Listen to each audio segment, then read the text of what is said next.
বিষ্ণু ইসা ইসলাম ওনার ইহুদি প্রতিবেশীর বাসায় যেতেন। কোন প্রতিবেশী? ইহুদি।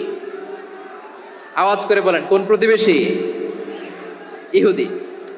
এক ইহুদি কিশোর বিষ্ণু ইসা ইসলামের খেদমত করতে, ইহুদি ছেলে আমার নবীর খেদমত করতো, তারা ছিল নবীর প্রতিবেশী।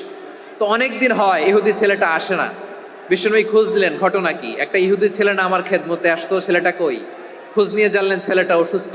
বিষ্ণু ইসা ইসলাম ওই ইহুদির বাড়িতে চলে গেলেন ওই ছেলেটাকে দেখা করার জন্য, ভিজিট করার জন্য। সুবহানাল্লাহ পড়বেন না? গেলেন, যে দেখে ইহুদি ছেলেটা মুমূর্ষ, যান যান যায় যায় ভাব, বিছানায় পড়ে আছে, তার বাবা দাঁড়ানো। বিশ্বনবী তার মাথার পাশে বসলেন, মাথায় হাত বুলিয়ে দিলেন, আর ছেলেটাকে বললেন, আসলিম, হে ইহুদি ছেলে, আসলিম, ইসলাম ধর্ম গ্রহণ করো। তো ছোট্ট ছেলে ভাবে আমরা ইহুদি, এখন ইসলাম ধর্ম গ্রহণ করলে আব্বা যদি বকা দেয়। ফানাযারা ইলা ওয়াজহি আবি, ছেলেটা তার বাবার চেহারার দিকে তাকালো, দেখি আব্বা কি কয়। আব্বা যদি বলে তাইলে ইসলাম ধর্ম গ্রহণ করবে।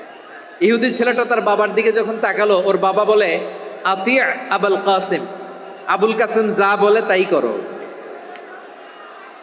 আবুল কাসিম হচ্ছে বিষ্ণু ইসা ইসলামের একটা কুনিয়াত, উপনাম। আমার রাসূলের বড় ছেলের নাম ছিল কাসেম। যেমন দেখবেন আমাদের এলাকায় কারো ছেলের বড় ছেলের নাম যদি হয় আব্দুল্লাহ, এরা আব্দুল্লাহর বাপ বলে ডাকে। কারো বড় মেয়ের নাম যদি হয় ফাতেমা, এরা কি ডাকে? ফাতেমার বাপ বলে না? তো বিষ্ণু ইসা ইসলামের বড় ছেলের নাম ছিল কাসেম।